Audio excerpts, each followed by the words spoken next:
La communauté sénifo du département de Korogo vivant à Bouaké reconnaît désormais Coulibaly Zie Ali, militaire à la retraite, comme leur nouveau patriarche. Il est intronisé par le chef canton de Korogo, Sa Majesté Issa Coulibaly, vice-président de la Chambre des rois et chef traditionnel de Côte d'Ivoire. Au cours de cette cérémonie d'installation, Sa Majesté Issa Coulibaly demande aux Sénifo de cultiver la paix, l'unité et le pardon entre eux et avec les autres communautés. Conformément à la tradition sénifo, le patriarche est installé une fois sur la chaise avec ses attributs. Coulibaly Zie Ali place son règne sous le sceau de la concorde, de l'intégration et de la cohésion sociale. Il a demandé de rassembler toute ma communauté pour que nous puissions avoir une force commune et tendre la main aux autres communautés pour que la cohésion entre nous, de telle sorte que nous puissions vivre en paix en Côte d'Ivoire.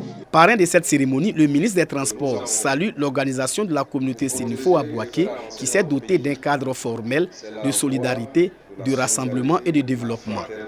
Une organisation qui, selon le ministre Amadou Kone, traduit la vision du vivre ensemble prônée par le président de la République, Alassane Ouattara. Nous sommes en train de montrer à nouveau la voie de ce que devrait être la Côte d'Ivoire. Une Côte d'Ivoire de fraternité. Une Côte d'Ivoire où nous sommes conscients que nos destins sont unis. Une Côte d'Ivoire qui est indivisible.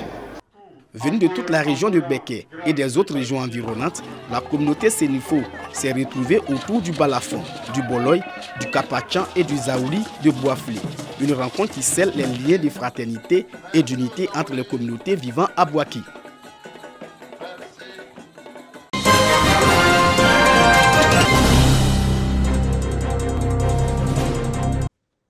Ils sont issus de l'administration publique, des organes de régulation des filières agricoles, des banques et établissements financiers, mais également des organisations professionnelles agricoles ainsi que des structures de transformation et d'exportation de produits agricoles.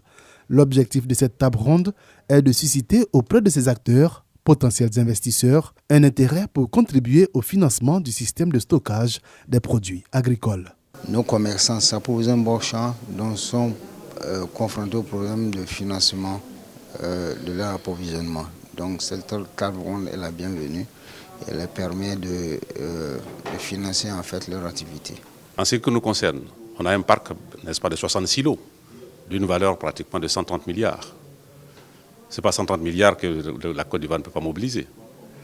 C'est une question de pouvoir donner des informations aux décideurs, de manière à ce que ces décideurs prennent la bonne décision à notre profit. Le système de récépissé d'entreposage mis en place par le gouvernement depuis 2014 avec le soutien de la Banque mondiale est un moyen de garantir aux unités de transformation agricole un approvisionnement continu en matières premières. La Côte d'Ivoire est une terre très riche avec de grandes valeurs de production agricole et le point faible de la durée de vie de ces productions et également de la maîtrise des prix de vente de ces productions-là et le problème de stockage et donc de maintien de ces produits-là en bonne valeur. Les financements attendus de cette table ronde des investisseurs pourraient donc apporter une réponse à l'épineux problème des pertes post-récolte. Dans notre espace, les pertes post-récolte représentent environ 30%. Ça fait plus de 39 milliards de francs CFA par an. Ça représente 1,2 fois le budget du programme alimentaire mondial contre la faim. Donc cet argent, à partir d'un entreposage intelligent, un investissement dans le SRE, reviendra aux producteurs, reviendra aux transformateurs, reviendra aux négociants, reviendra à tous ceux qui sont sur la chaîne de valeur, avec in fine le développement agro-industriel de nos zones de production. 108 entrepôts et 60 silos sur toute l'étendue du territoire national, c'est ce que les engagements des investisseurs devraient contribuer à réaliser dans le cadre de cette première phase du financement de l'entreposage professionnel.